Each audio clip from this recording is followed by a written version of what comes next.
సాగునీరు లేక ఎండుతున్న పంటలు, చీడపీడలతో దెబ్బతింటున్న తోటలు, కష్టించి పండించినా గిట్టుబాటు ధర కరవు.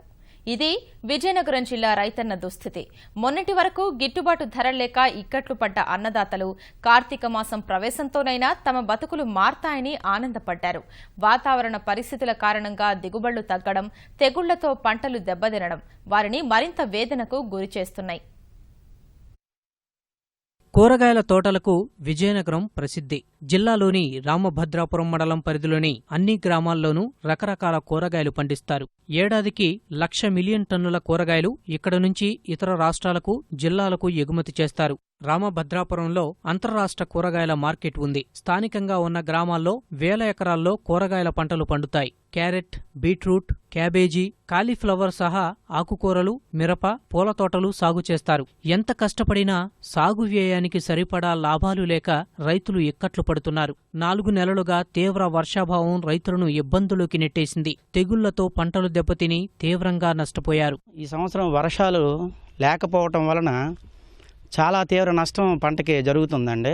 ఎందుకంటే పొలాల్లో నీరు లేదు, నూతుల్లో నీరు లేదు, చెరువుల్లో నీరు లేకపోవడం వల్ల అనేకమైనటువంటి నష్టాలే జరుగుతున్నాయి. మాకు ఈ సంవత్సరం పురుగు బెదట కూడా చాలా ఎక్కువగా ఉందండి. ఉద్యాన శాఖ వారు కానీ, వ్యవసాయ శాఖ వారు కానీ మాకు ఎలాంటి సూచనలు కానీ, సలహాలు కానీ మా పొలాల దగ్గరికి వచ్చి మమ్మల్ని రైతుని ఎవరిని అడిగి తెలుసుకొని మా పొలాలు చూసి ఈ పురుగు మందు కొట్టండి, ఈ ఎరువు వేయండి, ఈ క్రిమి సంహారక మందులు కొట్టండి అని మాకు సూచనలు కానీ, సలహాలు కానీ ఇచ్చిన వాళ్ళైతే ఎవరు లేరండి. వాటర్ మరి లేదు, నూతుల్లో నీరు లేదు కదా, మరి పంటలు మరి బాగోలేవు. మరి బాగోలేక మరి మందులు కొడతాను కానీ మందులు కూడా పని చేయలేదు సరిగా. మందులు ఎక్కువ రేట్లే. లూడ్స్ వెళ్ళిపోయింది, మెరచేటు ముడిసి వచ్చిపోయింది. మరి మన దిగుబడి రాలేదండి. మొత్తం ఆస్కారం ఎట్లేదండి. ఆ గుండెకడికే అమ్ముకున్నానికే దిక్కు లేదు. తర్వాత మన బజార్కి వెళ్ళిన తర్వాత బజార్ సవక అయిపోయింది. కాయగూరలు వాళ్ళు అమ్ముకున్న వాళ్ళే పెరుగు అమ్ముకుంటారు, మాకేటి లేదు, మధ్య అమ్ముకుంటారు. ప్రస్తుతం ఎన్నడూ లేని విధంగా కూరగాయలు ధరలు పెరిగినా రైతుల వద్ద పంట లేదు. ఏటా ఒడిదుడుకులు కోర్చి కూరగాయలు పండిస్తున్నారు. ఉద్యానవన శాఖ నుంచి రాయితీలు, పరికరాలు ఇక్కడి రైతులకు అందలేదు. ప్రభుత్వ పథకాల గురించి తమకు ఎవరూ చెప్పడం లేదని అన్నదాతలు వాపోతున్నారు. ఇట మది పెట్టుకొని మందులు కొట్టుకొని ఆ మందులు సరైన మందులు కూడా దొరకలేదు. అది వ్యవసాయాలు కూడా రాలేదండి. అంత రేట్లు పెట్టి కొట్టినా సరే అది సమంగా వ్యవసాయాలు కూడా రాకుంటున్నాం. కూలికి వెళ్తాం, మరి 3 పిల్లలు ఉన్నారు, కూలి చేసుకోవడం, ఇదిగో ఒక 4 చేపలు పట్టుంటే చేసుకోవడం. బావిల్లో నీరు లేదు, వర్షాలు లేనందువల్ల ఇప్పుడు కొన్ని వ్యవసాయాలు వదిలేస్తాను. ఇప్పుడు మరి అందులో కోసం గిట్టుబాటు ధర కూడా లేదు. పిల్లలకి కాలేజీ ఫీజులు కట్టడానికి కానీ చేయడానికి కానీ కొద్దిగా ఇబ్బందులు పడుతున్నాం సార్. ఇక్కడ ఉన్న రైతులు మాత్రం అందుబాటులో ఇది కూడా లేదండి. వర్షం లేకపోవడం వల్ల ఎగిరింపు చచ్చిపోతుంది. చేను బాగా పొడుగు రాలేదు.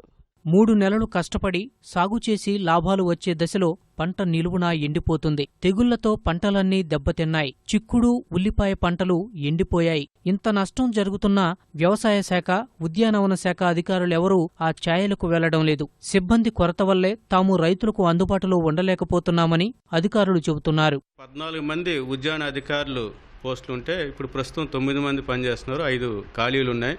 ప్రతి 1200 హెక్టార్లకి ఒక ఎంపీఓని ఇవ్వాలని ప్రభుత్వం కృతనిశ్చయంతో ఉండి దానికి ఆల్రెడీ జీవో కూడా జారీ చేశారు. ఎంపీఓస్ కూడా మరి జిల్లాకి సుమారు 60 నుంచి 70 మంది వరకు కూడా రావచ్చని అనుకుంటున్నాము. ఉద్యానవన శాఖ, వ్యవసాయ శాఖ, మార్కెటింగ్ శాఖ అధికారులు కార్యాలయాలకే పరిమితమై క్షేత్రస్థాయికి వెళ్లడం లేదనే విమర్శలు వినిపిస్తున్నాయి. జిల్లాలోని రైతు సదస్సులను మొక్కుబడిగా నిర్వహిస్తున్నట్లు అన్నదాతలు చెబుతున్నారు. అధికారుల నిర్లక్ష్యంపై కూడా రైతులు ఆవేదన వ్యక్తం చేస్తున్నారు.